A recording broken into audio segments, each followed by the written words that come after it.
పత్రి సార్తో మరొక senior pyramids master అయిన బ్రహ్మశ్రీ ప్రేమ్నాథ్ గారు ఎంతో ట్రావెల్ చేశారు. మరి ఆయన నుంచి కూడా మనము గొప్ప ఈ సజ్జన సాంగత్యాన్ని తీసుకుందాం. Vote you Premnath sir. My dear friends, my dear masters and my dear God's, మనమందరము మిత్రులు.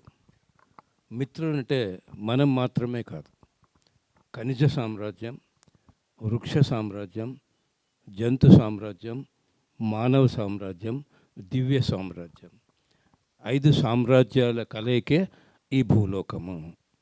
మిత్రులు అంటే మనం మాత్రమే మిత్రులు అనుకుంటే మనం చాలా సంకుచితంగా ఉన్నాం.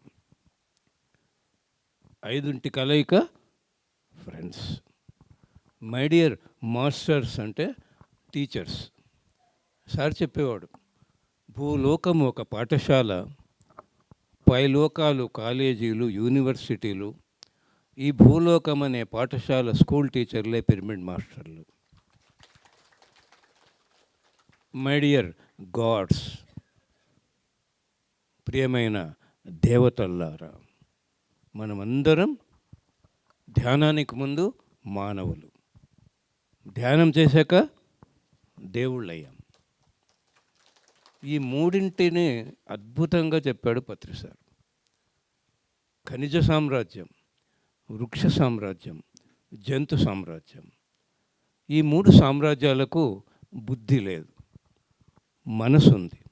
మానవుడికి బుద్ధి ఉంది. బుద్ధి ఉంది మానవుడికి, కానీ బుద్ధి లేకుండా జీవిస్తున్నాడు మానవుడు. దాంట్లో 2 రకాల బుద్ధి, సరైన బుద్ధి, సరికాని బుద్ధి. ధ్యానానికి ముందు సరికాని బుద్ధి, ధ్యానం తర్వాత సరి అయిన బుద్ధి. ఈ మనసు, ఈ దేహము, మనసు, బుద్ధి, ఆత్మ, సర్వాత్మ, దీని గురించి సారు ఎంత అద్భుతంగా, ఏ పుస్తకాలు చదివినా మనకు అర్థం కావు. ఈ దేహం గురించి చిన్న పిల్లవాడిని అడగండి, ముక్కు చూపించడానికి చూపిస్తాడు, చెవులు చూపించడానికి చూపిస్తాడు, కళ్ళు చూపించడానికి చూపిస్తాడు. మనసుకుంటే అడిగితే 1,00,000 సార్లు మాట్లాడతాం. మనసా మనసా మనసా. ఆ మనసు గురించి పిరమిడ్ మాస్టర్లకు తెలిసినంత అద్భుతంగా ఎవరికీ తెలియదు. మనసు అంటే ఆలోచనలు. మనసు అంటే ఆలోచనలు. ఆలోచన అంటే ఏమిటి? మనసు యొక్క ప్రయాణం. ఇప్పుడు మీ మనసు ఎక్కడికి వెళ్ళటం లేదు. నా మనసు నాతో ఉంది, ఇప్పుడు మనకు ఆలోచన లేదు, అంతే కదా? మరి మనసు ఎందుకు ప్రయాణం చేస్తుంది? ఇది ఎక్కడికి చేస్తుంది? ఇది చేయడం వల్ల ఏమవుతుంది? దీన్ని ఆపేస్తే ఏమవుతుంది? ఇది తెలుసుకోవడమే జ్ఞానము. జ్ఞానం అంటే ఇంతే. మీరు గమనించండి, మనసును అలా వదిలేయండి, దానికి 2 దారులు ఉన్నాయి. ఒకటి భూతకాలము, 2 భవిష్యత్ కాలం. ఇంకెక్కడికి వెళ్ళదు అది. ఈ భూతకాలం అంటే ఏంటి? ఎంత డబ్బు ఉండేది, ఎంత హోదా ఉండేది, ఎంత ఆరోగ్యం ఉండేది, నా కుటుంబం అంతా నాతో ఉండేవాళ్ళు, కోల్పోయినవన్నీ గుర్తు చేసుకోవడం, నన్ను ఎంత అవమానించారు, ఎన్ని బాధలు పడ్డాను, ఇవన్నీ గుర్తు చేసుకోవడం. ఇవన్నీ గుర్తు చేసుకోవడం వల్ల ఏమైనా లాభం ఉందా? ఏమీ లేదండి, ఏడుపు తప్ప. భూతకాలము అంటే భూతము. ఈ మనసు భూతం దగ్గర వెళ్తుంది, కానీ భూతం మన దగ్గరికి రావటం లేదు. ఈ మనసు భూతం దగ్గర వెళ్తే ఆ భూతం మనల్ని ఏడిపిస్తుంది. ఇక భవిష్యత్తు, ఇది దయ్యం. పిల్లవాళ్ళకు రేపు పరీక్షలంటే భయం, వ్యాపారస్తుడికి రేపు వ్యాపారం అవుతుందో లేదో భయం, రైతుకు వర్షం వస్తుందో లేదో భయం, మీకు సీరియల్ టైంకి 20 మంది బంధువులు వస్తారంటే భయం, అది కూడా సీరియల్ టైం. మరి మనసు ఎక్కడుంటుందండి? ఎప్పుడు ఉంటే భూతం దగ్గర ఉంటుంది, లేకుంటే దయ్యం దగ్గర ఉంటుంది. ఈ భూతమేమో ఏడిపిస్తుంది, ఈ దయ్యమేమో భయపడుతుంది. అందుకే భగవద్గీత ఏం చెప్తుందంటే, ఎవరికి దుఃఖము లేదు, ఎవరికి భయము లేదో వాడు జ్ఞాని. ఎవరి మనసు భూతకాలంలోకి వెళ్ళదో, ఎవరి మనసు భవిష్యత్తు కాలంలోకి వెళ్ళదో, వర్తమాన కాలంలో ఉంచుకుంటాడో వాడు యోగి. ఎంత అద్భుతమో భగవద్గీత. కానీ మనకు అర్థం కాదు. ఆ వేదాలు అర్థం కాలేదు, ఉపనిషత్తులు వచ్చాయి, ఉపనిషత్తులు అర్థం కాలేదు, భగవద్గీత వచ్చింది, భగవద్గీత అర్థం కాలేదు, మన మహానుభావుడు వచ్చాడు పత్రిసారి భూమి మీద. ఆ జ్ఞానాన్ని చిన్ని పదాలతో ఒక పామరుడికి సైతం అర్థమయ్యేలా బోధించడానికి వచ్చాడు. చూడండి, మనసు మన మాట విననప్పుడు మనకు దుఃఖము, భయం. అందుకే ఏం చేయాలి ఈ మనసును? మనసు అనేది కోతి, అది భూతకాలంలోకి భవిష్యత్ కాలంలోకి గెంతుతూ ఉంటుంది. ఆ మనసును ఏం చేయాలి? వాయుపుత్రుడు చేయాలి. వాయువును గమనించే వాళ్ళని ఏమంటారు? వాయుపుత్రుడు. ఎప్పుడైతే ఆ మనసు యొక్క ప్రయాణాన్ని మరలించి మనం వాయువు మీద ప్రయాణం మరలించామండి, ఇటు ప్రయాణం చేసే మనసును మనం మరలించాం. ఆగిపోయింది మనసు. జీసస్ సిలువ ఎలా ఉంటుంది? భూతకాలంలో వెళ్ళే మనసును, భవిష్యత్ కాలంలో వెళ్ళే మనసును శ్వాస మీద పెడితే నువ్వు లార్డ్ అవుతావురా, నువ్వు లార్డ్ అవుతావు. వాయుపుత్రుడన్నా శ్వాస గమనించాలి, లార్డ్ కావాలన్నా శ్వాస గమనించాలి. ఇక్కడ ఏంటంటే సహజమైన శ్వాసను గమనించమని చెప్తాం. సహజమైన శ్వాస. ఇప్పుడు అందరికీ శ్వాస ఆడుతుందా? సహజంగా ఆడుతుందా? మీరు పిలుస్తున్నారా? సహజంగానే ఆడుతుంది. కానీ మేము చెప్పినప్పుడు ఏం చేస్తారు? అప్పుడు మొదలు పెడతారండి. ఇది సహజమా? కాదు, ఇది సహజం కాదు. అందుకే ధ్యానం కుదరదు. ఈ ముక్కు కొన నుండి ఈ చివరి వరకు లోపలికి వెళ్ళే స్పర్శ, బయటికి వచ్చే స్పర్శ, ఇది సహజమైందండి. వాయువుని గమనించమంటే సహజమైన వాయువు, జరుగుతున్న శ్వాస. ఎప్పుడైతే గమనించామో అప్పుడు మనసు ఆగిపోయింది. ఎప్పుడు మనసు ఆగిపోతుందో అప్పుడు ఈ బ్రహ్మరంధ్రం తెరుచుకుంటుంది. ఈ బ్రహ్మరంధ్రం తెరుచుకోవడం ద్వారా ఆ విశ్వశక్తి మనలో ప్రవేశిస్తుంది. మనందరికీ తెలుసు, ధ్యానం ద్వారా మనం ఎన్ని లాభాలు పొందాము. మొట్టమొదట దేహం. ఈ దేహానికి సంబంధించిన ఆరోగ్యం, దేహానికి సంబంధించిన శక్తి. ఎంత పని చేసినా అలసిపోని స్థితిని సంపాదించుకున్నాం.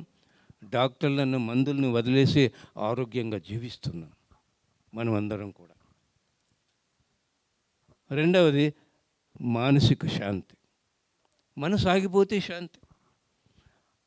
తిని కదండి ఎంజాయ్ చేయడానికి ఆహారం, ఆరోగ్యం కావాలి. సుఖంగా పడుకోవడానికి శాంతి కావాలి. ఆరోగ్యమే మహాభాగ్యము, శాంతి లేక సౌఖ్యము లేదు. డబ్బు కాదు, ఎవరు ఆనందాన్ని ఇవ్వలేరు. ఎవరైనా ఇస్తారా? ఎవరి వల్ల కాదు. ఏ డబ్బు ఆనందాన్ని ఇవ్వదు. ఆనందాన్ని ఇచ్చేది కేవలం జ్ఞానము మాత్రమే. అందుకే మన గురువు గారు ధ్యానము ద్వారా జ్ఞానము అన్నాడు. ధ్యానం ద్వారా ఆనందం అందదండి. నేను ఎంత ధ్యానం చేస్తున్నాను, ఎన్నేళ్ల నుంచి చేస్తున్నాను, నా దుఃఖం పోలేదు. మనం అలా చెప్పలేదే. ధ్యానం ద్వారా ముక్తి అని చెప్పామా? లేదు. ధ్యానము ద్వారా జ్ఞానము, జ్ఞానము ద్వారా ముక్తి. జ్ఞానం, ఈ జ్ఞానం ఎక్కడుంది, ఇది ఎలా అందుతుంది అని మనందరికీ తెలుసు. ధ్యానం ద్వారా ఆత్మలో అనేక జన్మల జ్ఞానం దాగి ఉన్నది. దాన్ని మనం అందుకోవడానికే ధ్యానం ఒక మార్గం. అందుకే సార్ చెప్పేవాడు, జరిగినవన్నీ మరిచిపోవడానికి ధ్యానము, మరిచిపోయినవన్నీ జ్ఞాపకం చేసుకోవడానికి ధ్యానము. జరిగినవన్నీ మర్చిపోవడానికి ధ్యానం, మర్చిపోయినవన్నీ జ్ఞాపకం చేసుకోవడానికి ధ్యానం. ఏం మర్చిపోవాలి? పుట్టిన క్షణం నుండి ఈ క్షణం వరకు గతంలో ఏమి జరిగిందో అదంతా మర్చిపోవాలి. ఈ మనసు వెళ్తూ ఉంటుంది. ఆ మనసును మనం ఎప్పటికప్పుడు ఆపాలి. కేవలం కళ్ళు మూసి ధ్యానం చేయడం పెద్ద గొప్ప సంగతి కాదు. అదే పని కూర్చున్నాం గంట, ఆ మనసు వెళ్తుంది, తీసుకొచ్చి శ్వాస మీద పెట్టి ఆపేశాం. కళ్ళు మూసి ధ్యానం చేసే సమయం తక్కువ, కళ్ళు తెరిచి ఉన్న సమయమే ఎక్కువ. కళ్ళు మూసినప్పుడు మనసు మనతోనే ఉండాలి, కళ్ళు తెరిచి ఉన్న మనసు మనతోనే ఉండాలండి, మనతోనే ఉండాలి. మరి ఉంచుకోవాలి మనసునంటే మనకు జ్ఞానం కావాలి. ధ్యానం మాత్రం సరిపోదు. కళ్ళు మూసినప్పుడు ధ్యానంతో మనసును ఆపేశాం. కళ్ళు తెరిచినప్పుడు ఏం కావాలి మనకు? జ్ఞానము కావాలండి. జ్ఞానం ఉంటే మనసును ఆపుతాం, లేకపోతే అది మన మాట వినదు, మన మాట వినదు. మరి అన్నీ మర్చిపోవడానికి అంటే ఏం మర్చిపోవాలి? చిన్నప్పటి నుండి ఇప్పటి వరకు పొందిన అవమానాలు, బాధలు, దుఃఖము, కోల్పోయినవి అన్నీ మర్చిపోవాలి. ఒక్క క్షణం కూడా గుర్తు రాకుండా మనం ప్రాక్టీస్ చేయాలి. అంటే మనసు మన వద్ద ఉంటేనే కదా, లేకపోతే వెళ్తుంటుంది ఆ భూతం దగ్గరికి. కళ్ళు మూసినప్పుడే కాదు, కళ్ళు తీసినప్పుడు కూడా అది వెళ్తూ ఉంటుంది. ఆ జ్ఞాపకం చేసుకోకుండా ఉండడానికి ఏ మార్గము? ధ్యానము. ధ్యానం ద్వారా పొందిన జ్ఞానం. మిమ్మల్ని ఎవరో బాగా అవమానించారు, ఇంట్లో వాళ్ళు, బయట వాళ్ళు, ఏమవుతుంది అప్పుడు? ఏమవుతుంది? బాధేస్తుంది. ఎంత అవమానించారు, నాది ఏం తప్పులేదే. ఒక అత్తగారు కోడల్ని బాగా అవమానించింది. ఆ కోడలికి ఎక్కడ లేని బాధ. ఎందుకండి? ఆ కోడలికి జ్ఞానం లేదు. అత్తకు కాదు. ఎవరికి లేదు జ్ఞానం? కోడలికి లేదు. వెంటనే మనకి ఏం జ్ఞాపకం రావాలి? మానం మధురం, అవమానం మధురం. ఓ, ఇది నాకు పరీక్ష. దీన్ని మధురంగా తీసుకుంటే నా ఆత్మ ఎదుగుతుంది, నేను దేవుడవుతాను. ఏడిస్తే నేను మానవుడిగా ఉంటాను. మానవత్వం అంటే ఏడిపే, దైవత్వం అంటే ఆనందము. ఆ రెండు పదాల్లోనే ఉంది. మానవుడు అంటే మాయలో పడి నలుగుతూ ఉన్నవాడు. ఇదే మాయ, అజ్ఞానమే మాయ, ఇంకేం లేదు. దేవుడు అంటే దేహములో ఉన్నవాడు. వెంటనే గుర్తురావాల. ఈ అవమానాన్ని మధురంగా తీసుకోవడానికే నాకు ఈ పరీక్ష జరిగింది. తీసుకుంటామా? తీసుకోము. ఎందుకు? ఇంకా జ్ఞానం కావాలి. ఈ అవమానం ఎందుకు జరిగింది? మనం గతంలో ఏదైతే చేశామో గత జన్మలో అది సృష్టి. గత జన్మలో మనం ఎలా జీవించామో అదంతా సృష్టి. ఇక్కడ అనుభవించేది స్థితి. సృష్టికర్తలు మనమే, స్థితికర్తలు మనమే, లయకర్తలు మనమే అండి. గత జన్మలో ఎవరినైనా అవమానించామో ఇక్కడ మనకు అవమానం అందుతుంది. ఇది పాపపు కర్మ. మన కష్టాలు, నష్టాలు, దుఃఖాలు, ఈ మూడింటికి కారణం ఏంటి? మన కష్టానికి, మన నష్టానికి, మన దుఃఖానికి మనమే కారణం, మన కర్మే కారణం, మన జన్మే కారణం, ఇంకెవరూ కాదు. గత జన్మలో అవమానించాం. ఆ అవమానింపబడిన వాళ్ళు ఎంతో బాధపడ్డారు. ఆ అనుభవం వాళ్ళకుంది, కానీ మనకు లేదు. మరి ఇప్పుడేమైంది? ఆ అనుభవం మనకు వచ్చింది. ఓ, అవమానిస్తే ఇంత బాధ ఉంటుందా? నేను గతంలో అవమానించాను, బాధ పెట్టాను, ఇప్పుడు ఆ బాధ ఎలా ఉంటుందో తెలుసుకోవడానికే నాకు నేను అవమానింపబడ్డాను అని జ్ఞాపకం ఉందనుకోండి, అప్పుడు సరేలే అనుకుంటాం, స్వీకరిస్తాం. స్వీకరించడము జ్ఞానము, ఆశించడము అజ్ఞానము. నార్త్ ఇండియాలో ఏక్నాథ్ అనే ఒక గొప్ప మహానుభావుడు. ఆయనకి ఎవ్వరేం చేసినా కోపం రాదు. ఒక వ్యక్తికి ఎలా అయినా చేసి ఈ ఏక్నాథ్ కోపం తెప్పించాలి అని కోరిక పుట్టింది. వారణాసిలో గంగలో మునిగి ఏక్నాథ్ బయటకు వస్తున్నాడు. ఈ వ్యక్తి ఆయన మీద ఉమ్మేశాడు. ఆయన మళ్ళీ వెళ్ళాడు, స్నానం చేసి వస్తున్నాడు, మరి ఉమ్మేస్తున్నాడు. ఈయన ఉమ్మేస్తూనే ఉన్నాడు, ఆ ఏకనాథ స్వామి ఏం చేస్తున్నాడు? నదిలో మునిగి వస్తూనే ఉన్నాడు. ఎంత దాకా ఉమ్మగలడు? నోటిలో ఉమ్మి ఉన్నంత వరకు, తేమ ఉన్నంత వరకు ఉమ్మాడు. ఇంకా ఉమ్మి లేదు, తేమ లేదు, కూలబడిపోయాడు. వచ్చాడు ఏకనాథ స్వామి. స్వామి ఉమ్మరా అన్నాడు. ఇంకేం ఉమ్ముతాను స్వామి, నోట్లో తేమ కూడా లేదు, శక్తి కూడా లేదు, మీకు కోపము రాలేదా అన్నాడు. నాకంత జ్ఞానం ఉంది బాబు, గత జన్మలో దీనికన్నా ఎక్కువ నీ మీద ఉమ్మేశాను, నా మీద ఉమ్మావు, థ్యాంక్ యూ, నా కర్మను పోగొట్టావు. మానం మధురం, అవమానం. ఈ జన్మలో ఇంత అవమానించిన వాళ్ళు ఎవ్వరు లేరు, నేను ఈ పరీక్షలో గెలిచాను, నాకేం బాధ లేదు. మమాత్మ సర్వభూతాత్మ. మనందరి దేహాలు వేరువేరు, మనందరి చైతన్యం ఒకటే. కళ్ళు మూసుకొని ధ్యానంలో అంతా మర్చిపోయాం. అక్కడ స్త్రీ లేదు, పురుషుడు లేడు, ధనికుడు లేడు, పేదవాడు లేడు, కులము లేదు, మతము లేదు, మంచి లేదు, చెడ్డ లేదు, ఒక్కటిగా ఉన్నామండి. బయటకు వస్తూనే వేరు వేరే కదా. సత్యము పరమసత్యం. సత్యం అంటే నేను ఆత్మ, నేను దైవము అని తెలుసుకోవడమే సత్యము. పరమసత్యం అంటే నేను చైతన్యము, కేవలం ఈ దేహములోని చైతన్యము కాదు, ఈ జగత్తంతా నిండి ఉన్న విశ్వమూల చైతన్యము నేనే, సకల జీవ ప్రాణికోటిలో ఉన్న చైతన్యము నేనే. అందుకే చూడండి, వేలు ఎప్పుడు కూడా ఇలా చూపించాలి కానీ ఇలా చూపించకూడదు. దేహము, మనసు, బుద్ధి ఈ వేలు ఇలా చూపిస్తుంటుంది. నీలో ఉన్న చైతన్యము, నాలో ఉన్న చైతన్యము ఒకటే.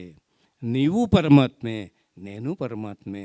నీలో నేనున్నాను, నాలో నీవున్నావు, నీవు నేను ఒక్కటే. నీవు నేను ఒక్కటే. నాకు తెలుసు బాబు, నీలో కూడా నేనే ఉన్నాను, నా మీద నేను ఉమ్మేసుకున్నాను, నాకెందుకు బాధిస్తుంది? ఇంతే కాదు, రోజు ఒక్కసారి మునిగి సంపాదించుకునే పుణ్యం సంపాదించుకునేవన్నీ నీ దయ వల్ల ఎన్నిసార్లు మునిగినాను, ఎంత పుణ్యం వచ్చింది చూసారండి. ఇది సాధ్యం కాదా? గుర్తుందండి. కానీ మనకు 3 సంపదలు కావాలి: శక్తి, జ్ఞానము, స్థితి. శక్తి, జ్ఞానము, స్థితి, ఇవండి సంపదలు. ఇల్లు, కారు, బంగారము కాదు. ఈ 3 సంపదలు ఉన్నవాడు జీవితం స్వర్గం. వాడెప్పుడు పండగ చేసుకుంటూనే ఉంటాడు క్షణక్షణం. మరి ఈ 3 సంపదలు సంపాదించడానికి ఏం చేయాలి? ధ్యానము, స్వాధ్యాయము, సజ్జన సాంగత్యం. ఈ 3ంటికి 3 చేసుకున్న వారికి ఎంత మనము ఆధ్యాత్మిక జీవితానికి సమయాన్ని సద్వినియోగం చేస్తామో మనం అంత పొందుతామండి. నేను 97 ఆగస్టు 3వ తేదీ గురుగారి ద్వారా ధ్యానంలోకి వచ్చాను. నేను అప్పట్లో వ్యాపారం చేసేవాడిని. రాత్రి 9 గంటలకు షాప్ తాళం వేసుకొని ఇంటికి వచ్చి కాస్త తిని ఇలా కూర్చుంటే ధ్యానంలో ఉదయం 2, 3, 4, 5 వరకు నేను ధ్యానం చేసేవాడిని. నా భార్య, లేవండి షాప్కి వెళ్ళాలి, 1 గంట 2 గంటలు పడుకోండి అంటే చేసేవాడిని. ఉదయం పూట 5 నిమిషాలు 10 నిమిషాలు తీరిక దొరికినా ధ్యానం చేసేవాడిని. కళ్ళు మూసినా తీసినా మనసు ఎక్కడైనా వెళ్తుందేమో ఎరుకతో నా దగ్గర తెచ్చుకునే ప్రాక్టీస్ చేశానండి నేను. నాతో పాటు మా అమ్మాయి కూడా బాగా చేశాను. నేను, మా అమ్మాయి, మా బాబు, నా భార్య, నలుగురిలో మేమిద్దరం ఎక్కువ చేసేవాళ్ళం. మా అమ్మాయి అమెరికాకి వెళ్ళారు 1999 జనవరి 6వ తేదీ. నాకు అమ్మాయి అంటే చాలా ఇష్టం. పెళ్ళి అంటే భయం వేసేది. అమ్మాయి లేకుండా నా వల్ల కాదు. నేను ఇంటికి వస్తున్న అమ్మాయితో మాట్లాడాలి. అలాంటి పరిస్థితుల్లో ఉన్నాం నేను, మా అమ్మాయి. ఆ రోజు ఎయిర్పోర్ట్లో, బేగంపేట ఎయిర్పోర్ట్లో 6 మంది అన్నదమ్ములు మేము కుటుంబాలు అందరూ వచ్చాము. ఎందుకంటే మొదటిసారి మా ఇంటి నుంచి ఒక అమ్మాయి అమెరికాకి వెళ్ళిపోతాను పెళ్లి చేసుకుని. అందరు ఏడుస్తున్నారు, నేను మా అమ్మాయి ఏడవడం లేదు. నాకు అప్పుడు అనిపించింది, ఎక్కడి నుంచి వచ్చింది ఈ స్థితి? వెళ్ళిపోతున్న అమ్మాయి కళ్ళలో నీళ్ళు లేవు, ఏడుపు లేదే. మా ఇద్దరికి ఎలా వచ్చిందండి? మాకు ధ్యాన సాధన. 4 సంవత్సరాలు నేను అమ్మాయిని చూడలేదండి. నేను అమెరికాకి వెళ్ళలేదు, అమ్మాయి ఇక్కడికి రాలే. 2004లో నేను అమెరికాకి వెళ్ళి అమ్మాయితో గడిపాను. ఊరికే వచ్చిందా? ఆ? ఏమండి లేదా సమయం? ఎవరి కోసం ఈ సాధన? నేను చేశాను, నాకు ఆనందమే, అంతేగాని మీకేమైనా లాభమా? భౌతిక జీవితం, ఈ మనసు ఉంది కదండి, ఈ మనసుకి ఏం కావాలి? ఏం కావాలి? ఇడ్లీ వడ సాంబార్, సీరియల్, సినిమా, నగలు, ఆస్తులు, అంతస్తులు కావాలి మనసు. బుద్ధికి ఏం కావాలి? ధ్యానము, స్వాధ్యాయము, సజ్జన సాంగత్యం. మనసు చెప్పిన మాట వింటాం కానీ బుద్ధి చెప్పినట్లు ఎవడైనా ఉంటాడా? వినడండి, బుద్ధి మాట వినడు. ఎంతసేపు మనసు కోరికలే తీరుస్తాం కానీ బుద్ధికి కావాల్సింది ఇవ్వం. కానీ ఈ బుద్ధి అడగదు. ఈ మనసు గుర్తు చేస్తుంది, ఆకలేస్తోంది, కాస్త తిండి పెట్టు అని. బుద్ధి ఏమైనా చెప్తుందా ధ్యానం చేయని? లేదండి. ఇది మన ధర్మం. మనం మనసు కోరిక తీర్చాలా, బుద్ధి చెప్పినట్లు వినాలా అని తెలుసుకోకపోతే పిరమిడ్ మాస్టర్ కాదు. మనసుని ఏం చేయాలి? ఎదిరించాలి, జయించాలి. దాన్నే ప్రతిసారి బ్రేక్ ద రొటీన్ అనేవాడు. 1 సంవత్సరం మన గురువు గారు కేవలం సూప్స్తో ఉన్నాడండి. 1 సంవత్సరం కేవలం మొలకలతో ఉన్నాడు. 1 సంవత్సరం బియ్యం అన్నం తినకుండా ఉన్నాడు. 1 సంవత్సరం మౌనంగా ఉన్నాడు ఆయన. ఆచార్యుడైన నేను కూడా ధ్యానంలో వచ్చినప్పుడు ఉదయం లేస్తూనే స్నానం అవుతున్నా టిఫిన్ కావాలి, లేకపోతే కడుపు మండిపోతుంది. నేను మానేశాను. 1 సంవత్సరం కాలం మానేశాను. సాయంకాలం 4 గంటలకు తినేవాడిని. నా భార్య కొద్దిగా ప్రాబ్లం అయింది. అప్పుడు పగలు తిని రాత్రి మానేశాం. నేను అలాంటి ప్రయత్నం నేను కూడా చేశాను. అప్పుడు అనుకున్నా, ఇది మనం ఎలా అలవాటు చేసేయాలండి ఈ దేహము. కానీ మన మనసు మాట వింటాం, మనం బుద్ధి చెప్పినట్లు వినం. బుద్ధి చెప్పినట్లు వింటే ఆనందం, మనసు చెప్పినట్లు వింటే ఏడుపండి. కాబట్టి తెలుసుకోవాలి. మొట్టమొదటి ఏమిటి? మనకు ధ్యానమే. ఎంత చేయాలి ధ్యానం? ఎంత చేయాలండి? శక్తిని నింపేసుకోవాలి, అనంతంగా నింపుకోవాలి శక్తిని. నేను ఒకసారి పత్రిసారితో ప్రయాణం చేసేటప్పుడు పుట్టపర్తి బాబా గురించి అడిగాను. సార్, బాబా గురించి ఏమైనా చెప్తారని. ఆయన 2 విషయాలు చెప్పాడు. ఒకటి ఏం చెప్పాడంటే, మన శక్తిని విభూది సృష్టించడానికి, లింగము తీయడానికి, ఏదో చూపించుకోవడానికి ఉపయోగించుకోరాదు బాబు. మన శక్తి ఎదుటివాడి శక్తిని మేల్కొల్పడానికి ఉపయోగపడాలి.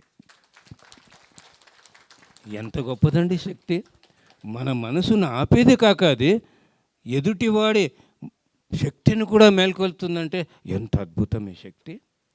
అప్పుడు అన్నాడు, మరి మన శక్తి ఎదుటివాడి శక్తిని మేల్కొల్పాలంటే మనకెంత శక్తి ఉండాలి? పొంగి ప్రవహించేంత శక్తి ఉండాలని. అంతా ఇంత ఉండకూడదు. శక్తి సరిపోయేంత ఉందా లేదా అని తెలుసుకోవడానికి ఏమైనా పరీక్ష ఉందా? నేను ఎక్కడైనా క్లాస్కి వెళ్తే, సార్ నా ఎనర్జీ లెవెల్ ఎంత ఉంది, నేను ఏ చక్రంలో ఉన్నాను, నా దగ్గర ఏ మిషన్ లేదు బాబు. నీ గుండె యాంజియోగ్రామ్ అట్లాంటివి కనిపెట్టచ్చు, కానీ నీకు శక్తి ఉందో లేదో, ఎక్కువ ఉందో తక్కువ ఉందో అలాంటి మిషన్లు ఏం లేవు. కానీ దానికి ఒక మార్గం ఉంది. మన మనసు మన స్వాధీనంలో ఉంటే మనకు సరిపోయేంత శక్తి ఉందండి. మన మనసు గతంలోకి భవిష్యత్తులోకి వెళ్తూ మన కంట్రోల్లో లేదంటే శక్తి క్షీణించింది. ఇది ఎనర్జీ లెవెల్. సులభంగా మన శక్తిని పరీక్షించుకునే మార్గం. ఒక ఆలయానికి వెళ్ళాం, ఎలా ఉంటుంది? ప్రశాంతంగా ఉంటుంది. ఎందుకు? ఆలయం కూడా గోపురాకారమే, పిరమిడ్ లాగా. దానికి కూడా ఒక క్యాలిక్యులేషన్ ఉంటుంది, శ్రీచక్రం ఉంటుంది, అక్కడ శక్తి యొక్క ప్రవాహం ఉంటుంది. ఆ శక్తి ప్రవాహము మన మనసును ఆపేస్తుంది. బాహ్యంలో ఉన్న శక్తి అయినా, ఇప్పుడు ఈ ప్రాంగణంలో వచ్చాము, మనకి ఏమైనా ఇల్లు కొంప గుర్తొస్తున్నాయా? ఎవరికి రావు. ఎందుకు? ఈ ఎనర్జీ మన మనసును ఆపేసింది. ఈ శక్తి మనసును ఆపేసింది. బాహ్యమైన శక్తి అయినా మనసును ఆపేస్తుంది, మనం నింపుకున్న శక్తి అయినా మనసును ఆపేది. అందుకే సార్ ఏం చేశాడు, పిరమిడ్ ధ్యానం అనేది కనిపెట్టాడు. ధ్యానానికి ఏం చేశాడు, పిరమిడ్లను ఎవరు ఇంతవరకు ఏ యుగంలో ఎవరు ఉపయోగించుకోలేదు పిరమిడ్లను. ఆ పిరమిడ్లను ఉపయోగించుకొని బాహ్యము శక్తే మన ధ్యానం ద్వారా లోపల ఉన్న శక్తిని మనం అనంతంగా నింపుకుంటాం కదండి. ఈ శక్తిని నింపుకునే మార్గమే ధ్యానం. అది కూడా పిరమిడ్లో ధ్యానము, పౌర్ణమి ధ్యానము, ప్రకృతి ధ్యానము, సమిష్టి ధ్యానము, క్వాలిటీ ఎక్కువ తక్కువ సమయంలో ఎక్కువ శక్తిని పొందేటువంటివి ఇవన్నీ కూడా. ఈ శక్తిని పెంచుకునే మార్గాలు ధ్యానానికి మనం ఉపయోగించుకోవాలి. మన ఇల్లుంది, సొంత ఇల్లు ఉంది, ఒక పిరమిడ్ కట్టుకోవచ్చు. ఇంట్లో హాల్లో ఒక పిరమిడ్, కిచెన్లో ఒక పిరమిడ్, బెడ్రూమ్లో ఒక పిరమిడ్ కదండి. ఎన్ని పిరమిడ్లను వేసుకోవచ్చు. ఒక చీర త్యాగం చేస్తే 4 పిరమిడ్లు వస్తాయి. పిరమిడ్ మాస్టర్ అంటారు, ఇంట్లో పిరమిడ్ ఉండదు. చీరలు ఉంటాయి, నగలు ఉంటాయి, అన్నీ ఉంటాయి. ఎవరన్నా వస్తే పిరమిడ్ ఉంటే ఇది ఏమని అడుగుతారండి. మనకు వస్తే ఆన్సర్ చెప్పేసేయచ్చు వాళ్ళని ముందు ధ్యానంలో కూర్చోబెట్టి కదండి. ఆ పిరమిడ్ శక్తి ఎంత అద్భుతం అంటే శక్తి అద్భుతం అండి. అది శక్తి, దాని విలువ తెలిసినా కూడా మనం ఉపయోగించుకో. కర్ణాటకలో దావణగిరి అనే ఒక ఊరికి నేను 2 సంవత్సరాల కిందట వెళ్ళాను. ఆయనకు కొబ్బరి తోట ఉంది. ఆ కొబ్బరి చెట్లు పెద్దగా అయిపోయినాయి, కానీ కాయలు లేవు. 4 బోర్లు వేసినా నీరు సరిపోవటం లేదు.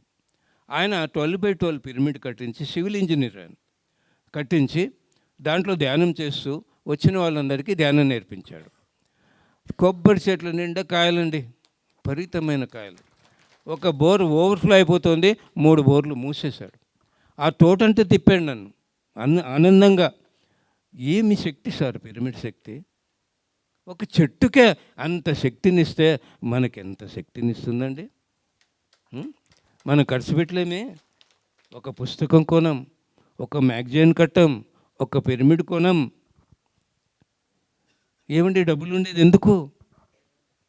ఇవన్నీ ఇప్పుడు ధ్యాన జగత్ మ్యాగజైన్ ఉంది. గురుగారు చెప్పేవారు, ఆ పుస్తకం ఇంట్లో ఉంటే నేను మీ ఇంట్లో ఉన్నట్లే అని. ఎంతమంది ఇళ్ళలో ఉందండి? ఇంతగా వచ్చారు సాయి కుమార్ రెడ్డి గారు. స్పిరిచువల్ ఇండియా, ఇంగ్లీష్, అన్ని భాషల్లో ఉన్నాయండి. ఏ మ్యాగజైన్ అయినా మన గురువు మన ఇంట్లో ఉన్నట్లే. ఎంతండి దాని విలువ? రోజుకు 1 రూపాయి.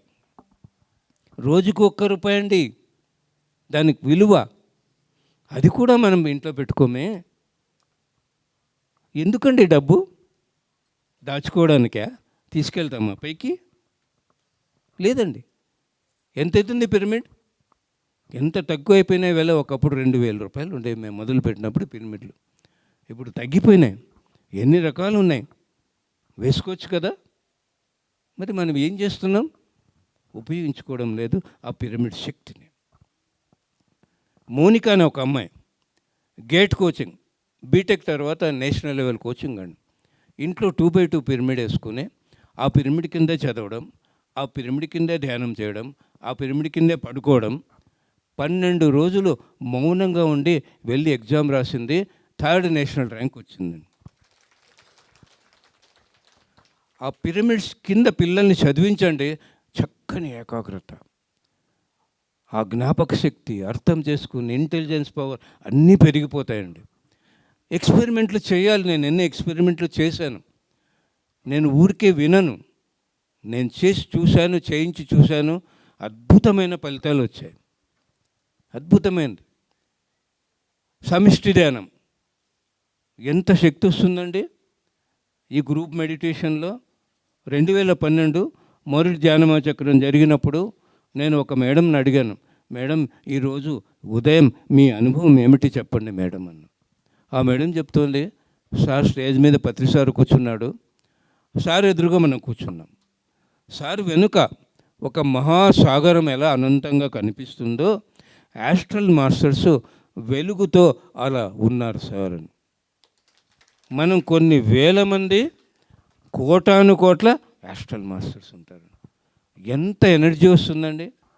జన్మంతా సరిపో ధ్యానం చేస్తే అంత ఎనర్జీ వస్తుంది. అందుకే మనం పరుగు పరుగున వచ్చాం. దాని విలువ మనందరికీ తెలుసు. కానీ మన ఊళ్ళలో కూడా సమిష్టి ధ్యానాలు జరుగుతుంటాయి. నాకు తెలుసు కదా, ధ్యానం కాలిడ్చుకుంటూ ఎందుకు వెళ్ళాలి, ఇంట్లో కూర్చొని చేస్తే అయిపోతుంది కదా. ప్రతి ఊళ్ళో ఒక సెంటర్ కానీ పిరమిడ్ కానీ ఏర్పరిచి రోజు మనం అక్కడికి వెళ్ళడం వల్ల మనకు మాత్రమే లాభం కాదు, ఇంతమంది ఇక్కడికి వెళ్తున్నారే ఏం జరుగుతుందని గమనించడం మొదలు పెడతారు అందరూ. ఏదైనా అండి నేర్చుకోవాలి. హంసలాగా జీవించాలంటాడు సేత్ మాస్టర్. ఒక హంస పాలను తీసుకుని నీటిని వదిలేస్తుందండి. మనం కూడా ఎదుట ఎవరున్నారో వారిలో ఏదైనా గొప్పదనం ఉందా గుర్తించి అంగీకరించి హృదయపూర్వకంగా ప్రశంసిస్తే ఆ గుణం మనదవుతుందండి. అది మనదవుతుంది కదండి. ముస్లిమ్స్ ఉన్నారు, శుక్రవారం రోజు ఎక్కడుంటారు వాళ్ళు? మస్జిద్లో ఉంటారు. క్రిస్టియన్స్ ఆదివారం ఎక్కడుంటారు? చర్చిలో ఉంటారు. ఎందుకు? వీళ్ళు ప్రార్థన చేయడానికి, వీళ్ళు నమాజ్ చేయడానికి. మనం పిరమిడ్లు ఎందుకు కట్టుకున్నాం? మరి మనం ఎక్కడ ఉండాలి? మనం ఇంట్లో ఉంటున్నామే, మన పిరమిడ్కి వెళ్ళమే. ఏముంది గొప్పదనం మనలోన? ఏమైనా ఉందా? ముస్లిమ్స్ ఉన్నారండి, ఏముందండి వాళ్ళలో గొప్పదనం? నమాజ్ మొదలు పెట్టారా చచ్చేంత వరకు, చివరి శ్వాస వరకు ప్రతిరోజు 5 సార్లు ఎక్కడ ఉన్నా సిగ్గుపడకుండా నమాజ్ చేస్తారు, ఒక గుడ్డ పడుచుకుని. అది దైవ కార్యక్రమం వాళ్ళకి. ఎంత గొప్పదండి గుణం! ప్రశంసించే ఎంత గొప్ప గుణం ఉంది, మీకు ఎంత పట్టుదల ఉందండి అని ప్రశంసిస్తామా? లేదండి. నీళ్ళు కావాలి. ముస్లిమ్స్ అంతా ఇలాంటి వాళ్ళే. మనం హంసలేనమ్మా? ఎప్పుడు హంసలేదు మనం. అవుతుందమ్మా? లేదండి. ఒక దొంగ ఉన్నాడు, ఏముంది వాడిలో గొప్పదనం? రాత్రంతా మేల్కుంటాడు వాడు. ఎంత పట్టుదలండి మేల్కోవడానికి వాడికి. మనం మేల్కుంటామా ధ్యానానికి? వాడికి ఎంత సహనం ఉంటుంది దొంగతనం చేయడానికి. మన కూర్చొని ధ్యానం చేయడానికి సహనం ఉందా? ఇంకా 5 నిమిషాలు కాలేదా, అయిపోయి సావలేదా, ఓకే చెప్పి సావరే. ఇది మన సహనం. వాడికి ఎంత ఎరుకుంటుంది, ఎవడన్నా వస్తాడేమో చూస్తాడేమో అని. సహనం ఉంది, పట్టుదల ఉంది, ఎరుక ఉంది, రాత్రంతా మేలుకుంటాడు, చక్కగా ప్లానింగ్ చేస్తాడు దొంగతనం ఎలా చేయాలి. మనం కూడా ఏ సమయంలో ధ్యానం చేయాలి, ఎప్పుడు పుస్తకం చదవాలి, మనం కూడా ప్లానింగ్ చేసుకోవచ్చు కదా. ఒక్క చెడు గుణం ఉందే వాడిలోన? ఉందండి. అన్నీ అద్భుతాలే. మరి దొంగతనం ఒక కళ. 64 కళలో దొంగతనం ఎలా చేయాలో అదొక చోర కళ. మన జోబులో మొబైల్ ఎట్లా పోతుందో తెలియదు. వాడిని ప్రశంసిస్తామా? పక్కింట్లో దొరికాడు అనుకోండి, వాడిని కట్టి చితక బాదుతారు.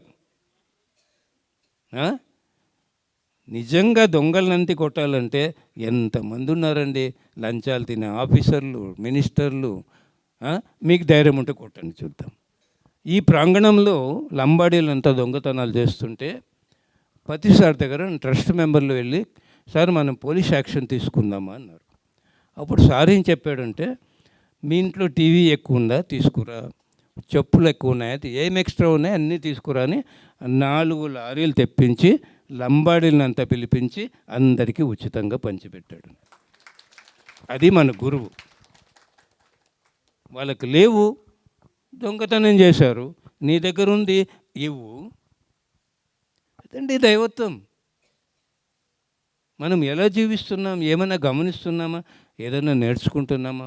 పొగడచ్చు కదా, పొగడగడదా? పొగడమండి, అహంకారం. 4 తోడికోడలు ఉన్నారు, ఒక కోడలు వంట చేసిందంటే ఇంక అద్భుతం. మిగతా 3 ఏం చేయాలి? వంట చేస్తే నువ్వే చేయాలి, ఎంత రుచిగా చేసావో అనగలమా? చేసిందిలేమా, మాకు చేతకందే, ఒప్పుకోము. అహంకారం కదండి. ఇంకొక తోడుకోడలు, ఆ ఇల్లు ఎలా ఉంచాలో, ఎంత శుభ్రంగా ఉంచాలో మేనేజ్మెంట్ అంటారు. అలా ఉంటుంది. ఆమెను పొగడొచ్చు కదా, నువ్వు ఉంటే ఇల్లు ఎంత చక్కగా ఉంటుందో, ఎంత అద్భుతంగా ఉంటుందో. ఇంకొక తోడికోడలు పిల్లల్ని ఎలా చెప్తే పిల్లలు వింటారు, ఎలా చదువుతారని ఆమెకు ఒక జ్ఞానం ఉంది. నీవు ఉంటే చాలు, పిల్లలు గోల ఉండదు, బాగా నువ్వు పిల్లల్ని చూసుకుంటావో అనగలమా? ఇంకొకరు మనీ మేనేజ్మెంట్, డబ్బును ఎలా జాగ్రత్త పరచాలి, దేనికి నలుగురిలో 4 ప్రత్యేకతలు ఉన్నాయి. నలుగురు పొగుడుకునే నలుగురు స్వీకరిస్తే ఆ సంసారం స్వర్గం అవుతుంది. మనం పొగడమండి, పొగిడితే ఏం పోయిందండి? ఆ గుణం మనకు వస్తుంది కదా, మనం ఎదుగుతాం కదా. అక్కడ మనమే కదా, అక్కడ మనమే ఉన్నాం, ఇక్కడ మనమే ఉన్నాం. ఇది ఎప్పుడు మర్చిపోకూడదు. ఇది మర్చిపోకుండా ప్రతి క్షణం జీవితంలో ఏం జరిగినా అక్కడ మనకు ఆ జ్ఞానం వెంటనే గుర్తు రావాలి. అప్పుడు మనం ఆనందంగా ఉంటాం. ఒకసారి నేను శ్రీవాణి అనే madam, Ballari madam, North India ప్రచారానికి వెళ్ళాం. 9 గంటలకు ఒక ట్రైన్ ఎక్కాం. ఆ ట్రైన్లో మా బర్త్ మీద ఎవరో కూర్చున్నారు, ఆపోజిట్ బర్త్ ఖాళీగా ఉంది. రాత్రి కదా పడుకునేది, ఎవరి బర్త్లో వాళ్ళు పడుకుంటారు. నేను కూర్చున్నాం, భోంచేస్తున్నాం. ఒక అరగంటకి ఇంకో స్టేషన్లో ఆగింది ట్రైన్. మా బర్త్లో కూర్చున్న వాళ్ళు దిగిపోయారు. ఒక ముసలాయన వాళ్ళ అమ్మాయి వచ్చి కూర్చున్నారు.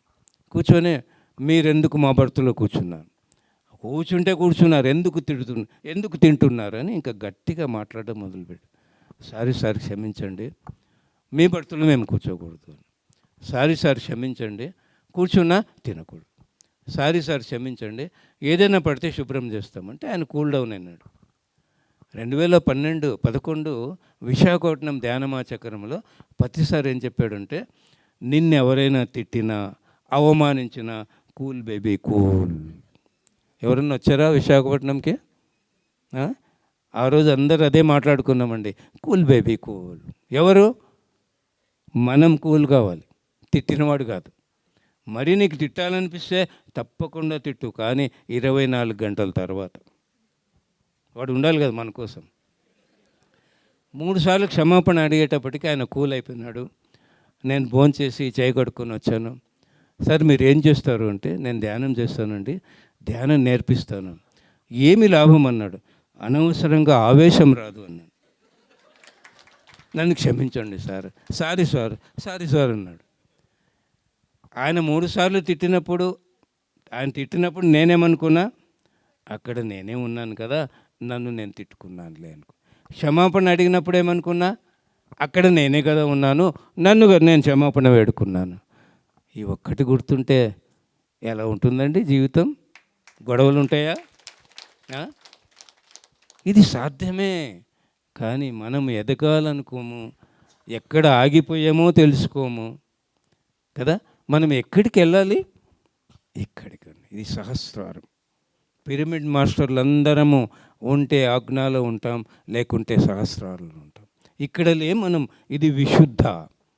ఇక్కడ ఎవరుంటారు? మహాత్ములు ఉంటారు, ఇక్కడ పరమాత్ములు ఉంటారు. మహాత్మా గాంధీ, మదర్ తెరిసా ఇక్కడ ఉంటారు. అన్నదానం, గోదానం, భూదానం, వస్త్రదానం చేసేవాళ్ళు, మానవ సేవ చేసేవాళ్ళు ఇక్కడ ఉంటారు. మనం ఏ దానం చేస్తున్నాం? జ్ఞానదానం. మనం ఎక్కడుంటాం? ఇక్కడ ఉంటామని కదండి. ఇక్కడి నుంచి ఏం చేయాలి మనం? ఇక్కడికి ఎదగాలి. ఒక్క మెట్టు ఇక్కడికి చేరుకుంటే చివరి జన్మ, ఇక్కడికి చేరుకుంటే పరమానందం. మరి ఈ జ్ఞానం ఎందుకు? ఇక్కడికి చేరుకోవడానికి. సమయం ఉందండి. పిల్లవాడు స్కూల్లో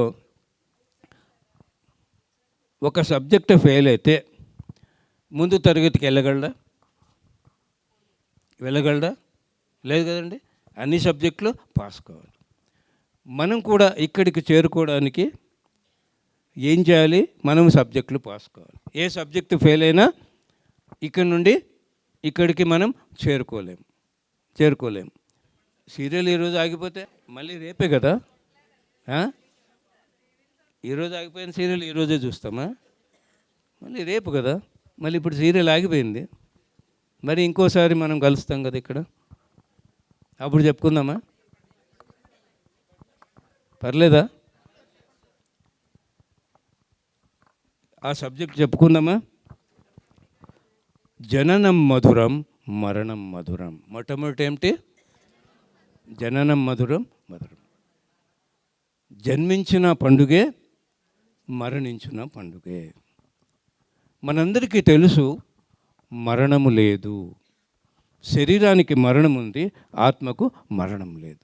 మనందరికీ తెలుసు. మన ఇంట్లో ఎవరైనా ఆత్మీయులు మరణించినప్పుడు మీకు బాధేస్తుందా లేదా? మీరు ఎవరైనా బాధపడినారంటే ఇంకా ఇక్కడే ఉన్నారు, ఇక్కడికి ఎదగలేదు. అందుకే చెప్పాను నేను, తట్టుకునే స్థితి కావాలి అని. మనకు సరిపోయేంత శక్తి ఉంది, జ్ఞానం ఉంది. మరణం లేదనే జ్ఞానం ఉంది, కానీ అక్కడ తట్టుకునే స్థితి లేదు కదండి. మా నాన్నగారు మరణించారు. మా అమ్మ ఎవరు ఏడవరాదనింది. ఎందుకు? మా అమ్మగారు బాగా ధ్యానం చేస్తుంది. నేను హాయిగా మా నాన్న శరీరం దగ్గర కూర్చొని 3 గంటలు ధ్యానం చేశాను. ఏడుపు రాలేదు, ఏమీ అనిపించలేదు. ఇప్పుడు మా అమ్మగారు కూడా ఆరోగ్యం బాగలేదు 3 నెలల నుంచి, చాలా బాధపడుతూ ఉంది. కానీ నాకేమీ అనిపించటం లేదు, ఏ ఫీలింగ్ లేదండి. ఎంత ఇష్టమో నాకు తల్లి అంటే, కానీ నాకేం ఫీలింగ్ లేదు. అది ఉండాలనా? ఉండకూడదు. ధర్మం ఉంది, ఏమైనా చేయాలి, సేవ చేయాలి. అంత సేవ కాదండి, కుటుంబాన్ని చూసుకోవడం ధర్మం. ఆ ధర్మాన్ని మా తమ్ముడు వాళ్ళు చక్కగా నిర్వర్తిస్తున్నారు. అది నాకు భాగ్యమైంది. నేను ఇలా హ్యాపీగా తిరగగలుగుతున్నా, ఇక్కడ ఉండగలుగుతున్నాను. లేకపోతే బాధ్యత తీసుకోవాలి కదా మనం, ధర్మం. మరి ఎలా తట్టుకున్నాను నేను? మా అమ్మ ఊరికి వచ్చింది ఆ స్థితి. మీరు గమనించండి, అభిమన్యుడు మరణించాడు, అందరూ ఏడ్చారు. ఎవరు ఏడవలేదు? శ్రీకృష్ణ పరమాత్ముడు ఏడవలేదు. ఆయన ఏడ్చాడా? ఎందుకు? ఆయనకు తెలుసు శరీరానికి మరణం ఉంది, ఆత్మకు లేదు. ఈ అభిమన్యుడు ఆత్మ స్వర్గలోకంలో ఉంది, హ్యాపీగా ఉన్నాడు అని. ఎందుకు? కృష్ణుడు ఎవరు? మాధవుడు. అర్జునుడు ఎవరు? మానవుడు. అర్జునుడు నరుడు, కృష్ణుడు నారాయణుడు. అర్జునుడు ఇక్కడ కూడా లేడు. అర్జునుడు ఇక్కడ ఉన్నాడండి. ఇక్కడ లేడు అర్జునుడు, ఈ స్థితిలో కూడా లేడు. మనం ఇక్కడున్నాం. మరి మరణాన్ని ఏం చేయాలి? ఎవరైనా మరణిస్తే మన గురుగారు వెళ్ళాడు శరీరం వదిలి. ఏం చేసాం మనం? సంబరాలు చేసుకున్నాం, పాటలు, నృత్యాలు. మరి మన ఇంట్లో వాళ్ళు మరణిస్తే కూడా అలాగే కదా, గెలవలేమా? ఒకవేళ గెలవకపోతే ఏమవుతుంది? ఏమీ కాదు, ఇంకో జన్మ తీసుకుంటాం అంతే. మీలో ఇంకో జన్మ ఎవరికైనా కావాలంటే చేయొద్దండి. ఒక్కడు కూడా ఎత్తరే. వద్దు బాబో, జన్మ అంటే ఆగిపోతుందా? చాలాసార్లు జన్మ అంటే ఆగిపోతుందా? జననాన్ని మరణాన్ని మధురంగా తీసుకుంటే చివరి జన్మ. మానం మధురం, అవమానం మధురం. ఆ కృష్ణ పరమాత్మ రాయబారానికి వెళ్ళాడు. 5 ఊళ్ళు ఇవ్వండి, క్షమాపణ కోరుకోండి, నాకంతా తెలుసు, యుద్ధం జరిగితే మీరు ఒక్కడు కూడా మిగలరు అని ఎంత గొప్పగా చెప్పాడు వాళ్ళకు. కానీ వాళ్ళు వినలేదు, అవమానించారు, దుర్భాషలాడారు, బంధించి హత్య చేయడానికి ప్రయత్నం చేశారు. కానీ ఏం చేశాడు కృష్ణ పరమాత్మ? ఒక్క క్షణం చాలు ఆయన చంపాలనుకుంటే. కానీ ఇది నా ధర్మం కాదు, భీముడు అర్జునుడు ప్రతిజ్ఞ చేశారు, వాళ్ళు మిమ్మల్ని సంహరించాలని. ఆ క్షణమే మర్చిపోయాడు. ఏం చేశాడు? యుద్ధంలో సైన్యాన్ని ఇచ్చి సహాయం చేశాడు. అందుకే ఆయన యోగీశ్వరుడు అండి. మనకి ఎవరైనా ఒక మాట అంటే అంతకన్నా ఏం జరగదండి. ఇప్పుడు కొట్టడం లేదు, భార్యాభర్తల మధ్య కూడా నోటి మాటలే ఉన్నాయి కానీ చేతలు లేవు. తిడితేనే అక్కడ పోలీస్ రిపోర్ట్ ఇచ్చి జైలు లేపిస్తారు. కొట్టే ధైర్యం ఎవడికి వచ్చింది? మరి ఒక మాట అంటే ఏమైందండి? గుర్తురాదా మనకు? ఈ మాటే కదా మనల్ని ఇంత డిస్టర్బ్ చేస్తుంది, ఇంత బాధ పెడుతోంది. మరి ఇది అజ్ఞానం కాదేంటి? కాదా?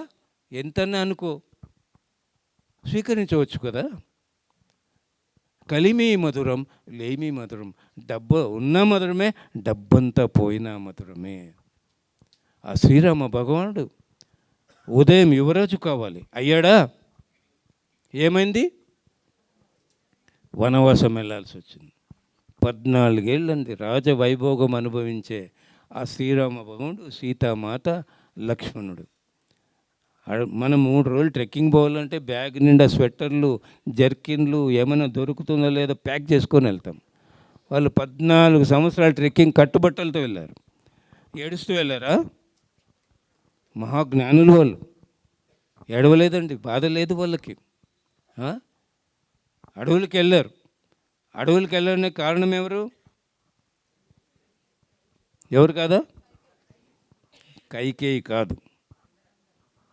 ఎవరి వాస్తవానికి వాళ్ళే కారకులు. మనం పుట్టేటప్పుడు స్త్రీ జన్మ తీసుకోవాలా, పురుష జన్మ తీసుకోవాలా, ఈ రంగు ఎలా ఉండాలి, ఈ రూపం ఎలా ఉండాలి, ఈ ఆకారం ఎలా ఉండాలి, నా కుటుంబంలో ఎవరు ఉండాలి, నా జీవితంలో ఏం జరగాలి, అన్నీ కోరుకుని వచ్చాం. ఈ వనవాసం వాళ్ళే కోరుకుని వచ్చారు. తండ్రి ఒప్పుకోడు, నేను వనవాసం వెళ్ళాలి 14 ఏళ్ళంటే ఒప్పుకోడు. అందుకు ఎవరు కారణమయ్యారు? కైకేయి. ఏం చేశాడు రామభగవానుడు? కైకేయి పాదాలకు నమస్కరించి, తల్లి నీ ద్వారా మాకు ఈ భాగ్యం దక్కింది. భాగ్యం అన్నాడండి, బాధ కాదు. 14 ఏళ్ళు ఆ ముగ్గురికి సాధనకు కావాల్సినంత సమయం దొరికిందండి. సాధన, ఋషులతో సాంగత్యం చేశారు, ఎంతో జ్ఞానం పొందారు, వాళ్ళు దేవుళ్ళు అయ్యారండి. శ్రీరాముడి కుటుంబం ఫోటోలో ఎవరెవరు ఉంటారు? శ్రీరామ భగవానుడు, సీతామాత, లక్ష్మణుడు, హనుమంతుడు. పూర్తి ఫ్యామిలీ ఫోటో ఉందా? ఎవరు లేరు? తండ్రి దశరథుడు లేడు, తల్లి కౌసల్య, కైకేయి, సౌమిత్రి, భరతుడు, శత్రుఘ్నుడు లేరు. వీళ్ళంతా రాజ్యంలో ఉండి మానవులు అయ్యారు, వీళ్ళు అడవులకు వెళ్ళి దేవుళ్ళు అయ్యారు. ఎప్పుడైనా గుర్తించామా? మనకు కూడా వనవాసం వచ్చింది. ఎప్పుడు? కరోనా లాక్డౌన్ మనకు కూడా వనవాసమే. అందుకే ఈరోజు ఇంతమంది దేవుళ్ళు అయ్యాం మనం. ఆ కరోనా మాత పుణ్యాన ఆ లాక్డౌన్ వనవాసంలో చెప్పేవాడికి నేనైతే 22 ఏళ్ళు ఊరు ఊరు వీధి వీధి ఇల్లు తిరిగి ప్రచారం చేసింది కూసంతైతే ఆ లాక్డౌన్ పీరియడ్లో ఇంట్లో కూర్చొని కొండంత చేశానండి. అలా పిఎంసీ అయితేనేమి, జూమ్ అయితేనేమి, యూట్యూబ్ అయితేనేమి నన్ను మొత్తం ప్రపంచానికే పరిచయం చేసేసింది. ఎంతమంది వచ్చి నన్ను కలుస్తున్నారు. నేను వాళ్ళ ఇంటికి వెళ్ళలేదు, వారి ఊరికి వెళ్ళలే, నా ఇంట్లో కూర్చున్నా. మనకు కూడా వనవాసం వరమైందా శాపమైందా? కదండి. మరి ఏమో ఆస్తులు కొద్దిగా వాటా తక్కువ రావడము, 1,00,000 రూపాయలు తక్కువ వస్తే స్వీకరిస్తామా? చచ్చిపోతాం నలిగి నలిగి నలిగి. వద్దండి, ఇంకో జన్మ అయిపోతుంది జన్మ, ఇక్కడ చేరుకుంటాం. మనం చేరుకుంటామా? భయం అండి. రూపాయి లేకపోతే రేపు ఏమవుతుందో, మన దగ్గర పక్కడవానికి ఇవ్వడానికి భయమే, అన్నిటికీ భయమే. ఆ భయమే వచ్చింది. ఆ భయం ఎక్కడ ఉంటుందో అక్కడ నెగిటివ్ ఉంటుంది, అదే సృష్టింపబడుతుంది. నేను వ్యాపారం వదిలేసినప్పుడు ఇంట్లో వాళ్ళంతా భయపడ్డారు. ఉన్న ఆస్తి అమ్మేశాను, వ్యాపారం వదిలేశాను, బాధ్యతలు ఉన్నాయి, నాకు భయం లేదు. నేను ఈ భగవంతుడు పనిచేస్తున్నా, ఈ భగవంతుడు నన్ను చూసుకుంటాడు, ఒకటే నమ్మకం అంతే. మా అమ్మాయి అమెరికా నుంచి వచ్చింది, వ్యాపారం ఎందుకు మానేస్తున్నావు, నా క్లాస్ బీకడానికి. మా బావగారు వచ్చారు, అందరూ వచ్చారు, నేను ఎవ్వడి మాట వినలేదు. నాకు నమ్మకం ఉంది నా దైవం మీద. కానీ నా బాధ్యతలన్నీ సక్రమంగా నెరవేరాయి. ఇబ్బందులు అయితే వచ్చాయి, కానీ నేను ఎక్కడ భయపడలేదండి. అన్నీ అయిపోయాయి. మిమ్మల్ని నాలాగా తిరగమని చెప్పను, కానీ ఏదో కొద్దిగా తక్కువ వచ్చినప్పుడు కానీ ఇంకోటికి ఇవ్వాలన్నా కానీ మనం ఎందుకు ఇవ్వలేకపోతున్నామండి? ఇస్తే 1000 రెట్లు తిరిగి వస్తుందండి. నా దగ్గర ఏముంది ఇప్పుడు ఇవ్వడానికి? జ్ఞానం ఉందండి. మీ అందరికీ నా జ్ఞానం ఇస్తున్నా. ధ్యానానికి ముందు 10 మంది మిత్రులు లేరు నాకు, ఇప్పుడు లక్షల మంది మిత్రులు నేను పంచుకున్నా. ఇంతకన్నా సంపద కావాలన్నా? సార్ అనేవాడు, ప్రేమ్నాథ్, మనం శరీరం వదిలినాక పైలోకి వెళ్తే అక్కడ ఒక బ్యాంక్ అకౌంట్ ఉందయ్యా. ఈ బ్యాంక్ అకౌంట్లో ఎన్ని కోట్లున్నా మనం ఇక్కడ వదిలేసి వెళ్ళాలి. అక్కడికి వెళ్ళినాక ఆ పైలోకం మాస్టర్లు కంటి చూపుతో ఇక్కడ ఒక అకౌంట్ ఉంది, చూసుకో బాబు. ఏముంటుంది? మనం ఎంతమందికి ధ్యానం నేర్పించి ఎంతమంది మిత్రులను పొందామో అది అక్కడ ఉంటుంది. అది పైకి తీసుకెళ్ళే ఆస్తి అంతస్తుంది. ఏముందండి, సమయమే కదా. నేను వ్యాపారం ఎందుకు మానేశాను? నాకు సమయం కావాలి, మీకు నేను అందించాలి. మీ స్నేహం కావాలంటే నాకు సమయం కావాలి. ఆ సమయం కోసం నేను బిజినెస్ మానేసి ఇలా తిరుగుతున్నాను కదా. జననం మధురం, మరణం మధురం, కలిమి మధురం, లేమి మధురం, మానం మధురం, అవమానం మధురం, సుఖం మధురం, దుఃఖం మధురం. ఆ జీసస్కు 2 చేతులకు మేకులు కొట్టారు, తలకు మేకులు కొట్టారు, కాళ్ళకు మేకులు కొట్టారు. బాధపడ్డా? ఓ లార్డ్, వీరికి ఏమీ తెలియదు, క్షమించండి అని క్షమించగలిగాడు. ఆ దుఃఖాన్ని కూడా మధురంగా తీసుకున్నాడు, ఆయన లార్డ్ అయ్యాడు. జయం మధురం, అపజయం మధురం. ఎప్పుడు గెలవాలని కాదండి, ఏదైనా మనం మధురంగా తీసుకోవాలి. ఎవరు తీసుకున్నారు అపజయాన్ని మధురంగా? ఆ శ్రీరామ భగవానుడే. పొద్దున్న రాజు కావాలా? అయ్యాడా? అయ్యింటే జయం. వనవాసం వెళ్ళాడు, అపజయాన్ని మధురంగా తీసుకున్నాడు కదా. ఊరికే రామాయణం చూడడం, భారతం చూడడం కాదు. వాళ్ళు అక్కడ ఎలా జీవించారు, వాళ్ళు ఎలా గెలిచారు, వాళ్ళు ఎలా మధురంగా తీసుకున్నారు, ఇవన్నీ కదండి. శీతం మధురం, ఉష్ణం మధురం. ఎండలో వెళ్తున్నాం, ఏమి ఎండ అనుకోకూడదు. ఎంత శక్తి మనలోకి ప్రవేశిస్తుందని ఆ భావనతో ఎండలో నడవండి, మీకు చెమట కాడుతుంది కానీ బాధ ఏదండి. యద్భావం, మనము ఏ భావనతో ఉంటామో ఆ ఎనర్జీ మనలోకి వస్తుంది, ఆ విధంగా అది ప్రవేశిస్తుందండి. ప్రతి క్షణం గుర్తుండాలి కదండి. నేను చెప్పిన సబ్జెక్టులు ఏమైనా కష్టమా? ఏం లేదండి. ఇవన్నీ పాస్ అయితే అయిపోయింది, చివరి జన్మ. ఇంకొక జన్మ ఉండదు. మనమందరము ఇక్కడ ఉన్నాం.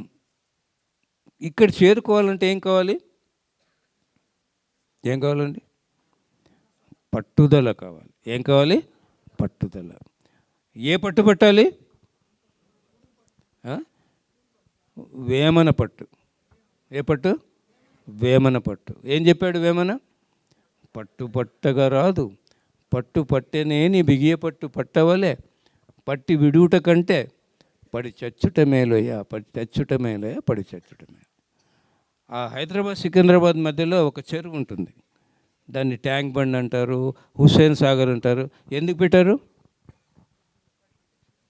ఎవరన్నా చావాలనుకుంటే అది పెట్టారు కదా. 2 పట్లు ఉన్నాయి, ఒకటి మానవ పట్టు, ఒకటి శివుడి పట్టు. మానవుడి పట్టు ఏంటి? ఇడ్లీ వడ తినడం, పానీపూరి తినడం కదండి, పాయసం తినడం, ఇది మానవుడి పట్టు. శివుడి పట్టు ఏమే? ధ్యానం. ఏ పట్టు పడతారు అందరూ? ఒకరోజు కూడా మానకుండా. మానవుడి పట్ట, శివుడి పట్ట. ఒక పూట, ఒకరోజు కూడా మానకుండా. ఇదేనండి ఈ పట్టుబట్టం కదా. ఏ రోజు ధ్యానం చేయరు హైదరాబాద్ సికింద్రాబాద్ వాళ్ళు. ఏం చేయాలి? ఆ ట్యాంక్ బండ్లో దూకి చావాలి, లేదా మీ ఊర్లో అపార్ట్మెంట్ ఎక్కండి, అక్కడి నుంచి దూకి చావండి. అది వేమని చెప్పింది కదండి. ఒక 5 నిమిషాలు తీరిక దొరికింది, కళ్ళు మూసుకోండి. కళ్ళు మూసుకుంటే 80% శక్తిని మిగిలించుకుంటాం, నోరు మూసుకుంటే 20% శక్తి మిగిలిపోతుంది. ఈ శరీరం ఎప్పుడైతే పని ఆగిపోయిందో 100% శక్తి మిగులుతుంది. మనసు నాపేస్తే 1000% శక్తి ప్రవేశిస్తుంది. 5 నిమిషాలకు కళ్ళు మూసుకోవచ్చు. ఎందుకు మూసుకోం? ఈ కళ్ళకు మూతలు ఉన్నాయి, నోటికి మూతలు ఉన్నాయి. మూసుకోవడానికే, తెరుచుకోవడానికే? అవసరం లేనప్పుడు మూసుకోవడానికే. ముక్కుకు మూతలు ఉన్నాయా? మూసేసుకుంటామా? ఏమవుతుంది మూసుకుంటే? పోతాం పైకి. ఈ చెవులకి ఎందుకు లేవు మూతలు? ఎప్పుడు వీలైతేప్పుడు జ్ఞానం వినటానికండి. ఎందుకు మూతలు ఉన్నాయి, ఎందుకు మూతలు లేదో కూడా మనకు తెలియదు. 5 నిమిషాలు దొరికిందా మూసుకోండి, కళ్ళు మూసుకోండి, శక్తిని మిగిలించుకోండి. అలా ప్రయత్నం చేయండి. ఒక 41 రోజులు సాధనకే మీ సమయాన్ని మొత్తం అప్పగించి చూడండి. ఒక్కసారి చేరుకున్నాక ఇంకా దిగమండి. ఒకప్పుడు చేసిన ధ్యానం నేను ఇప్పుడు చేయటం లేదు. ఎవరినైనా కూర్చోబెడితే అప్పుడు నేను కూర్చుంటాను, కానీ నేను సపరేట్గా ధ్యానం చేసే రోజులు పోయేసాయి. ఎందుకు? నా ఎనర్జీ లెవెల్ సఫిషియెంట్గా ఉంది, నా మనసు నా స్వాధీనంలో ఉంది. నాకు స్వాధీనమైంది మీ అందరికీ కాదా? అందరికీ అవుతుందండి. ఈరోజు నాది మహద్భాగ్యం. నేను ఈ ప్రోగ్రాంలో రేపు ఉదయం వెళ్ళిపోతున్నా, ఎవరికి ఏం చెప్పలేదే అనే తృప్తి ఈరోజు తీరిపోయింది మీ అందరిని చూస్తే. అందించు జ్ఞానం విన్నదంతా బాగా గుర్తుంచుకొని మన జీవితంలో ఆచరించాలండి. మనం ఎదగడానికే, ఇంకొకరి కోసం కాదు. మనం ఎదిగితే మనకు ఆనందం, మనకు ప్రశాంతత. మనం సరైన జ్ఞానంలో ఉన్నామా లేదా అని చెక్ చేసుకోవాలంటే, మనం ప్రశాంతంగా ఉన్నామంటే మనం సరైన జ్ఞానంతో ఉన్నాం, మనం ఆనందంగా ఉన్నామంటే సరైన జ్ఞానంతో ఉన్నాం. శక్తిని పరీక్షించుకునే మార్గం మన మనసు మన స్వాధీనంలో ఉందా లేదా. జ్ఞానాన్ని పరీక్షించుకునే మార్గం మనం ఆనందంగా ఉన్నామా లేదా. రెండే ప్రతి క్షణం పరీక్షించుకుంటూ ఎదుగుతూ ఆనందంగా జీవించవచ్చండి. మరి కాసేపు ధ్యానం చేద్దామా? ధ్యానం ఎలా చేయాలో మొట్టమొదటి నేను ఒకసారి చెప్తాను, తర్వాత ధ్యానం మొదలు పెడతామండి. ఎందుకంటే కొత్త వాళ్ళు ఎందో ఉండవచ్చు. ఈ 2 చేతి వేళ్ళు ఇలా జోడించి ఒళ్ళో పెట్టుకోవాలి.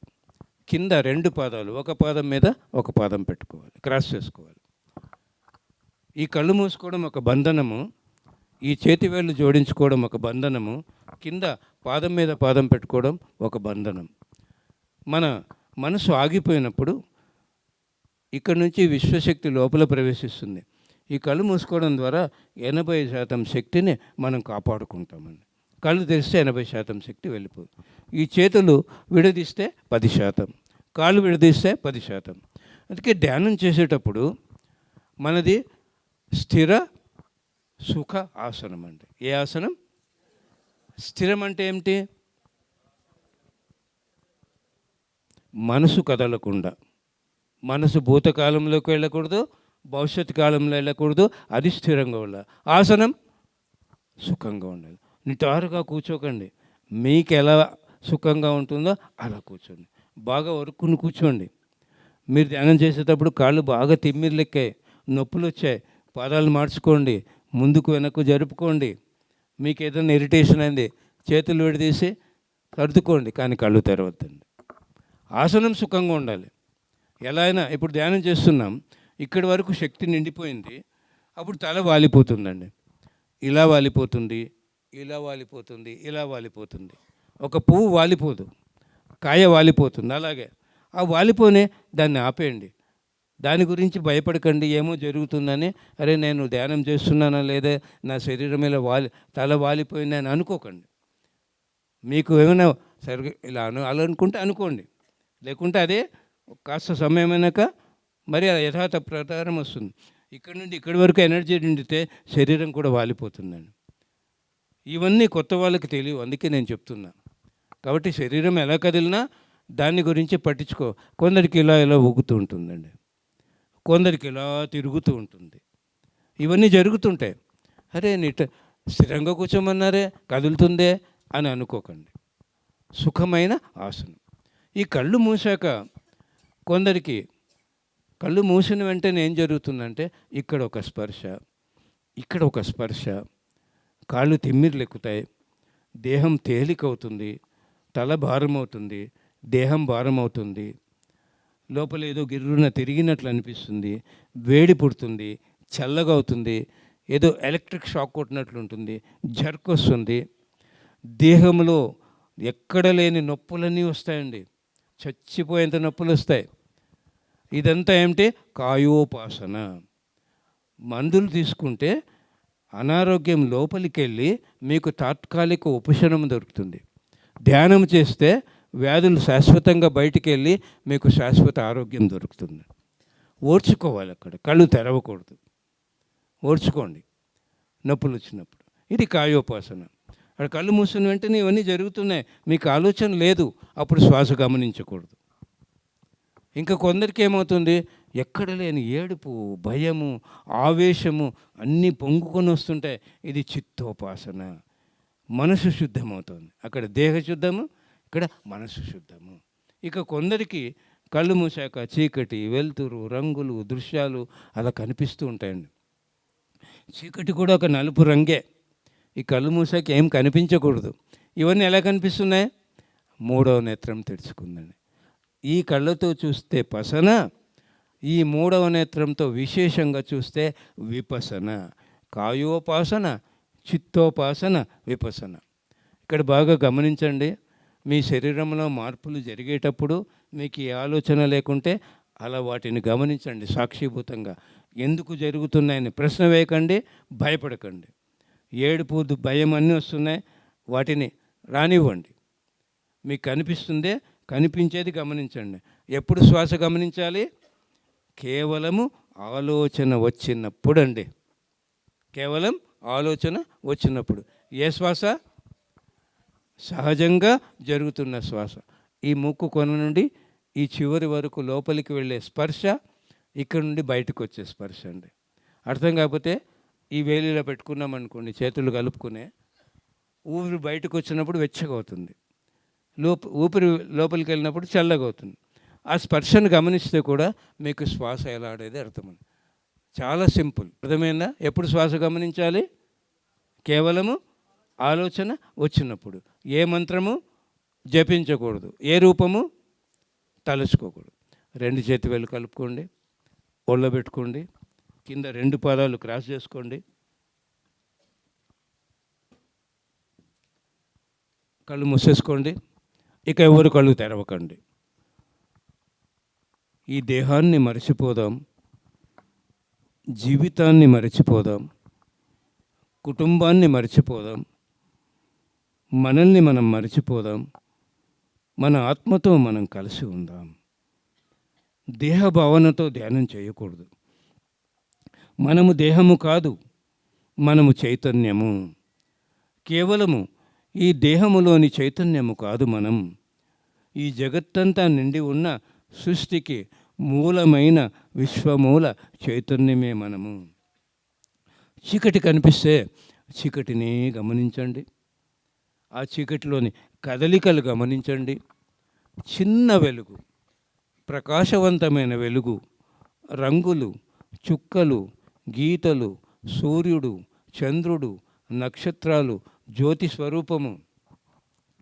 ఎటువంటి వెలుగు కనిపించినా మనసుతో ఆహ్వానించుకోవాలి. ఈ వెలుగు దేహములోని సకల జీవ కణాలలో, ఆత్మలోని అణు పరమాణువులలో నిండిపోయి జగత్తంతా వ్యాపించి సాకార జగత్తుకు, ధ్యాన జగత్తుకు, పిరమిడ్ జగత్తుకు ఈ వెలుగు ఉపయోగపడాలి. ఆత్మ ఈ వెలుగులో ప్రవేశించి ధ్యానం చేయాలి. ఈ వెలుగు ఎక్కడికి తీసుకెళ్తే అక్కడికి వెళ్ళి ధ్యానం చేయాలి. దేవతలు, ఋషులు, యోగులు, వీళ్ళందరినీ మాస్టర్స్ అంటాం. వీళ్ళు కనిపించి అదృశ్యమైపోతారు. అందుకే ముందుగానే సంకల్పించుకోవాలి. ఏ మాస్టరు కనిపించినా ఆత్మ మాస్టరుతో కలిసి ధ్యానం చేయాలి.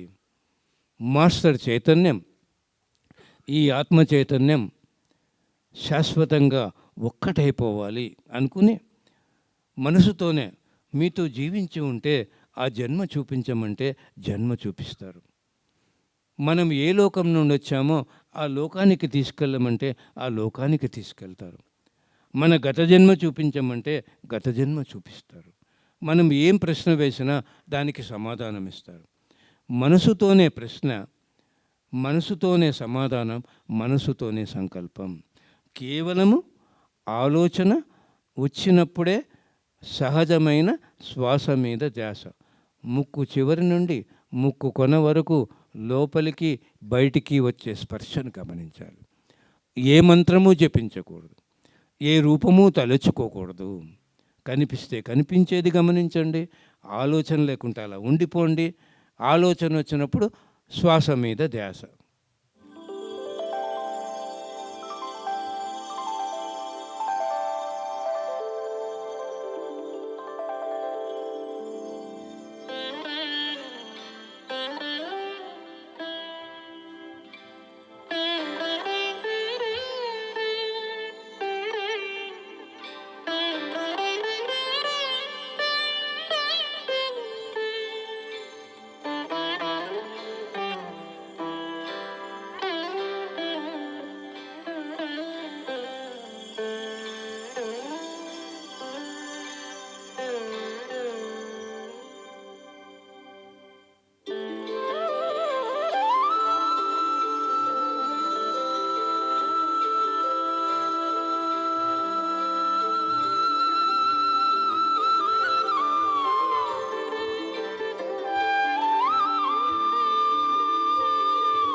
ఎవరు కళ్ళు తెరవకండి.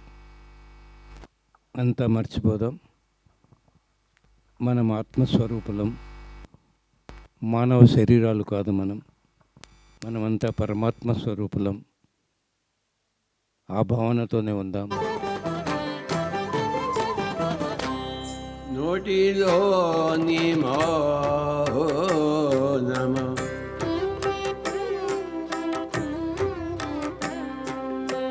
మనసులోని శూన్య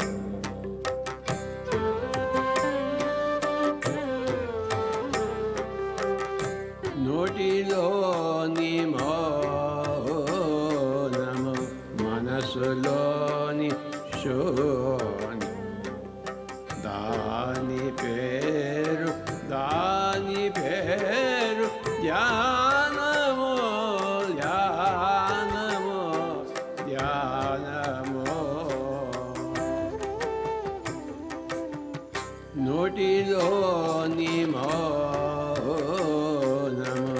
మనసులోని శూన్య దాని పేరు ధ్యానము ధ్యానము ధ్యానము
మాటలోని ఎరుక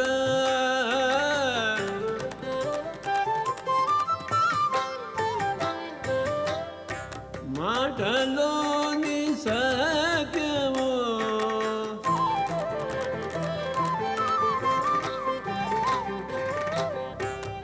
మాటలోని ఎరుక మాటలోని సత్యము మాటలోని ఎరుక మాటలోని సత్యము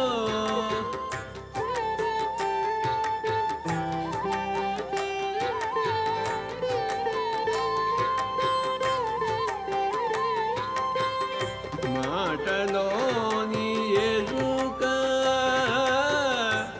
మాటలోని సత్యము దాని పేరు జ్ఞానము జ్ఞానము జ్ఞానము నోటిలోని మౌనము మనసులోని శూన్య దాని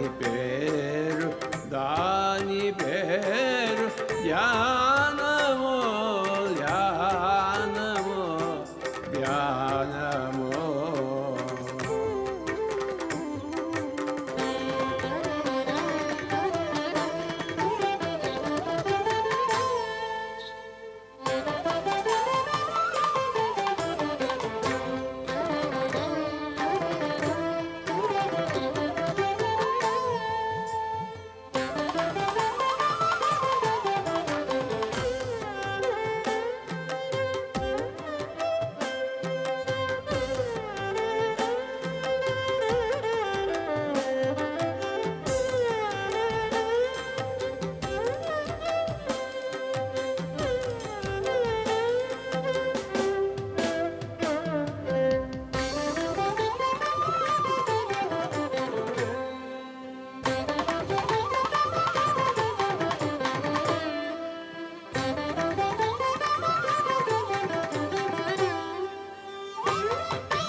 చేతలోని వినయము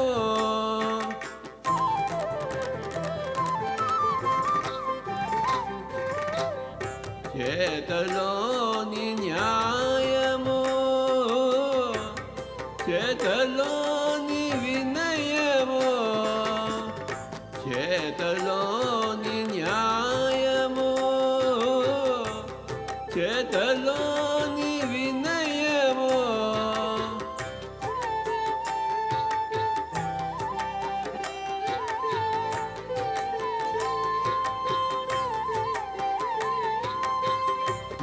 చేతలోని న్యాయము చేతలోని వినయము దాని పేరు ధర్మము ధర్మము ధర్మము నోటిలోని మౌనము మనసులోని శూన్యం దాని పేరు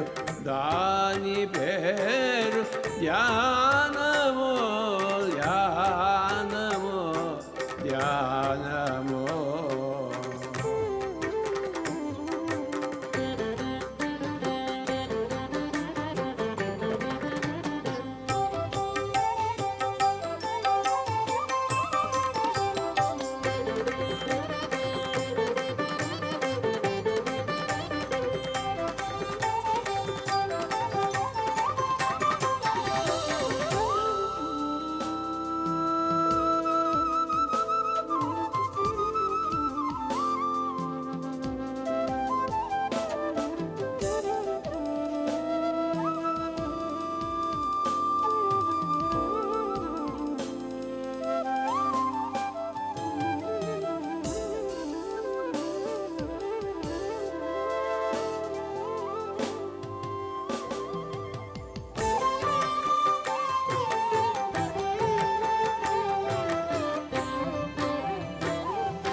ఆత్మలోని శాంతము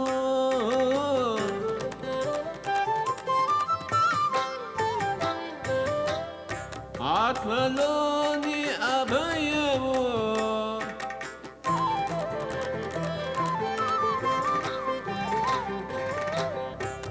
ఆత్మలోని శాంతము ఆత్మలోని అభయము శాంతము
నోటిలోని మౌనము మనసులోని శూన్య దాని పేరు ధ్యానము ధ్యానము ధ్యానము.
ధ్యానమే భోగము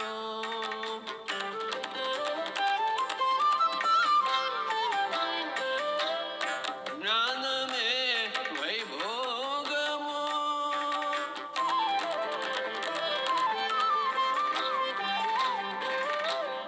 ధ్యానమే భోగము జ్ఞానమే వైభోగము. ధ్యానమే భోగము జ్ఞానమే వైభోగము.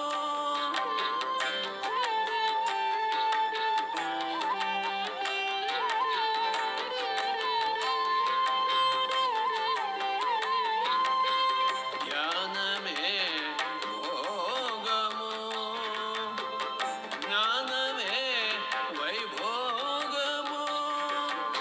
సత్యమే దైవము దైవము దైవము. సత్యమే దైవము దైవము దైవము. నోటిలోని మౌనము మనసులోని శూన్యం దాని పేరు ధ్యానము ధ్యానము ధ్యానము. నోటిలోని మౌనము మనసులోని శూన్యం దాని పేరు ధ్యానము ధ్యానము ధ్యానము ధ్యానము ధ్యానము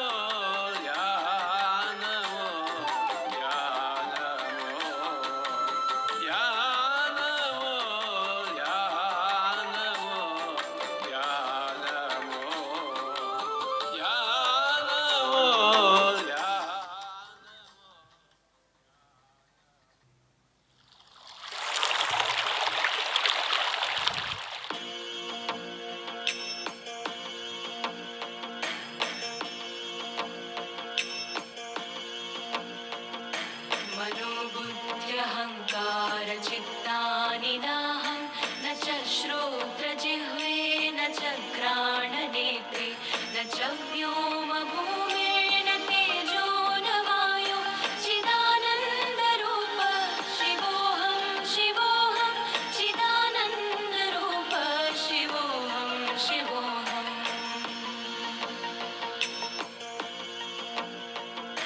न च प्राणसंज्ञो न वै पञ्चवायु न वा सप्तधातुर्न वा पञ्चकोश न वा पाणिपादौ न चोपस्थवायु चिदानन्दरूप शिवोऽहं शिवोऽहं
చివరి 10 సెకండ్లు.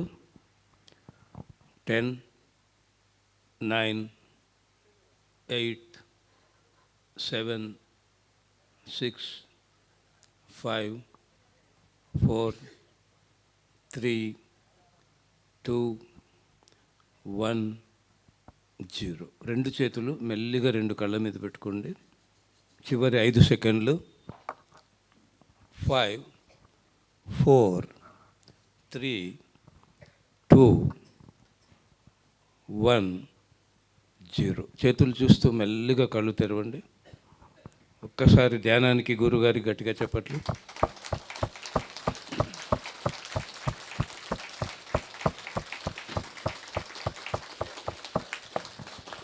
ఎలా ఉండింది ధ్యానం? పిఎంసి తెలుగులో ప్రేమామృతం అని ఉంటుంది. మీకు ఏవైనా ప్రశ్నలు సందేహాలు ఉంటే వాటిని చూస్తే మీకు మీ సందేహాలన్నీ తీరిపోతాయి. ప్రశ్న ఉంటుంది, జవాబు ఉంటుంది. ప్రవీణ్ దగ్గర కూడా ఒక ప్లేలిస్ట్ ఉంది, నా మొత్తం ఎపిసోడ్స్ ఉన్నది. కావాలంటే నంబర్ తీసుకోండి, మీకు పంపిస్తాడు. Thank you. Thank you so much sir.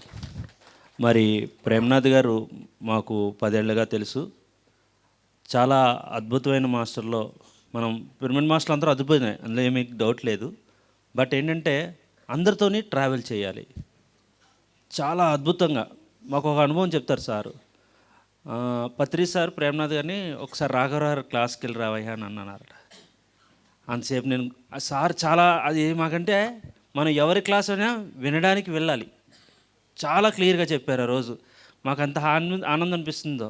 అంటే ఇక్కడ మనము వారి దగ్గర నేర్చుకోవాల్సింది నేర్చుకుని వాళ్ళ దగ్గర ఏదైతే జ్ఞానం ఉందో నేర్చుకుంటే ఎంతో అద్భుతంగా ఎదుగుతామని మరి రాఘవరావు గారు, మరి ప్రేమ్నాథ్ గారు, జక్కారావు గారు వీళ్ళందరూ పత్రిసారికి ఈ జ్ఞానాన్ని ప్రపంచానికి ఎంత అద్భుతంగా అందించేవారిలో వీళ్ళందరూ చాలా గొప్ప స్థితిలో మనకి సార్తో పాటు తిరిగారనే కాకుండా ఇంక మనం వీళ్ళందరినీ కూడా చాలా చక్కగా ఎక్కడికి వచ్చినా ఆదరించి వారి దగ్గర సాంగత్యం పొందాలి. అలాగే కొంతమంది మీ యొక్క కౌన్సిలింగ్స్ అడుగుతున్నారు, దాని గురించి మీరు ఏమైనా చెప్పాలనుకుంటే చెప్పవచ్చు ఒకసారి సార్. కౌన్సిలింగ్స్ అయితే నేను ఇప్పుడు ఆపేశాను. ఎందుకంటే ఆ జ్ఞానం అందుకుని చేసేవాళ్ళు ఉన్నారు, నాకు సమయం కూడా లేదు. ఒకప్పుడు ఎనర్జీ తక్కువ ఉండేది, ధ్యానం సరిగా కుదిరేది కాదు, అప్పుడు కౌన్సిలింగ్ అవసరమైంది. ఇప్పుడు భూమి మీద ఎనర్జీ లెవెల్ చాలా పెరిగిపోయింది. మేము గమనిస్తున్నాం. మేము 97లో 3 గంటల ధ్యానము తర్వాత పొందే అనుభూతి ఇప్పుడు కళ్ళు మూస్తే పొందుతున్నామండి. సాధన బాగా చేస్తే మీకు ఏమి అది కావాలో అది అనుకోవడమే కౌన్సిలింగ్, ఇంకేమీ లేదు. పొందిన జ్ఞానంతో మీరు అక్కడ ఏం కోరుకుంటారో అది జరుగుతుంది అంతే, ఎంతకన్నా ఇంకేం లేదు కౌన్సిలింగ్ అంటే.